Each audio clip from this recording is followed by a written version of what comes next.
Hello and welcome to the weekly wind-up with me, Nicola Green. Georgie joins us from Sherpa and is here to talk about her work with persistent pain, where the emphasis is on recovery rather than the more widely accepted pain management approach. Thanks for joining us, Georgie, today. Thank you for inviting me. Okay, so what got you involved in this kind of work? Well, initially I was in the NHS and I was working in the community, seeing some elderly, seeing musculoskeletal patients, and began to realise there was very little there that we could do to actually help people in the home to take something out there. So I started doing some complementary therapies. I learned acupuncture and a form of reflex therapy for spinal pain and was getting some really good results. So I decided to set up my own company, leave the NHS because I couldn't do really what I wanted to do there. And then found that by giving people more time, the results were improving. But then I started questioning, why do people wake up with pain? Why does people's pain come on? Maybe it's triggered by just bending over and picking up a pen, and yet they're normally physically active and healthy people. So those are the things I was questioning, and I had recurring pain myself with sort of opening the garage door and my neck would go. Always blamed it on the garage door, but never once thought, why didn't my neck go yesterday or last week or the week before? So things were beginning to make me question more and more, and other things like people would be told they needed an operation, surgery for a prolapsed disc, slip disc, or narrowing of the spinal canal, and yet with my very gentle treatments they were getting better. So these, for me, it wasn't really making a lot of sense, but I was researching and trying to find out what on earth was going on, and also observing what was happening with me. And I just spent a long time trying to find answers, and also being very frustrated that we couldn't do more, that the general understanding is that we can only help people with persistent pain and not actually help them recover. And I was thinking, well, why can't we? Why should you live in pain if you're a 35-year-old woman or a 25-year-old guy or whatever? Why should they be told that that's them for the rest of their lives and all we can do is we can help manage your pain? My initial specialism meant that I was actually looking after the respiratory side, physiotherapy side in the respiratory section of Bradford Royal Infirmary. Okay. And then I went into the community and got a wider experience. And some of that was in pain, but I became more and more interested in pain and wanting to help people with pain. And the treatments that I started using, I was getting better and better results. And I was just getting itchy feet and I just wanted to do more and more. So I felt I could do that more privately. And it was then that I became more and more interested in pain and querying it and wondering why people were getting better when they'd been told they needed surgery, for example, or why they'd wake up in the morning and blame the pillow for neck pain, and yet they'd slept with the same pillow for weeks or months. So it was the questioning that made me start to really try and find out an answer. And that's when I came across the work of this pioneer in America. Okay. So that was back in, 11 years ago now. And I ended up reading all the books by this specialist in America, who was a rehabilitation specialist, Dr. John Sarno, and he'd written a few books, and he was quite radical for his age and a real, or for his era, a real pioneer.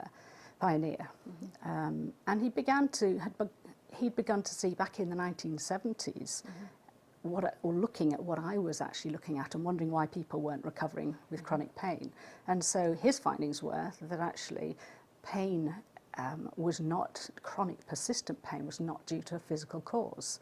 And so when you rule out anything more serious like cancer, infection, fracture, or an autoimmune disorder, then actually it's usually a result of a number of other things, but basically a manifestation of unresolved turmoil. So what you're saying then is an emotional element to pain?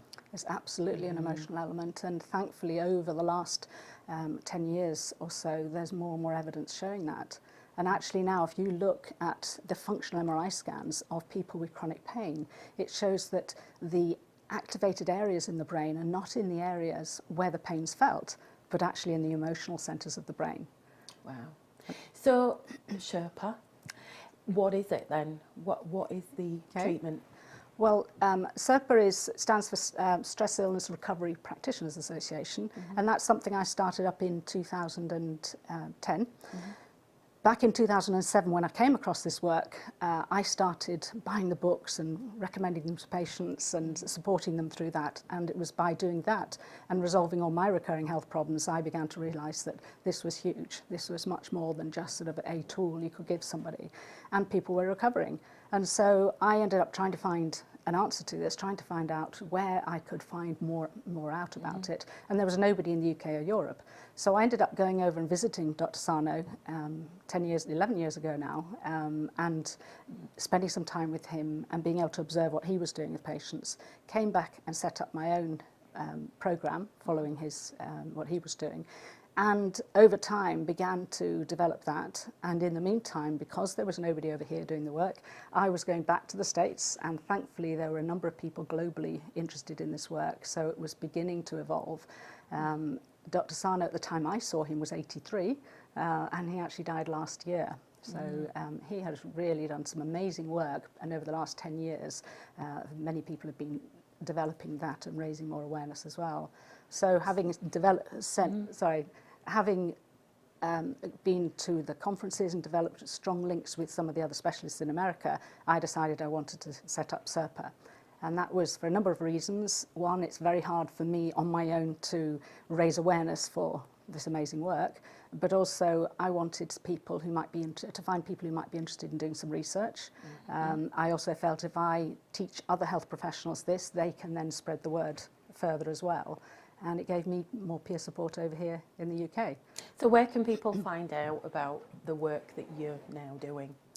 Right, well, we do have a website, and that is www.serpauk.com, so that's S for sugar, IRPA, UK.com. I also wrote a book, and this was primarily because all the books up to that point had been written in America, and I wanted people to realise that this work is being developed over here. So my book is Chronic Pain, Your Key to Recovery, and that's on Amazon and on our website. So I work clinically with clients. Most of my work is online because it's not hands-on, so I do much of my work via Skype or another online platform.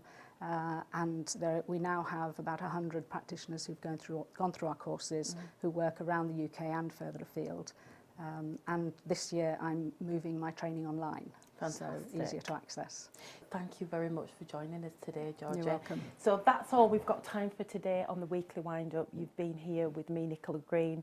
Hopefully you'll come back and watch us next time. Thank you for watching.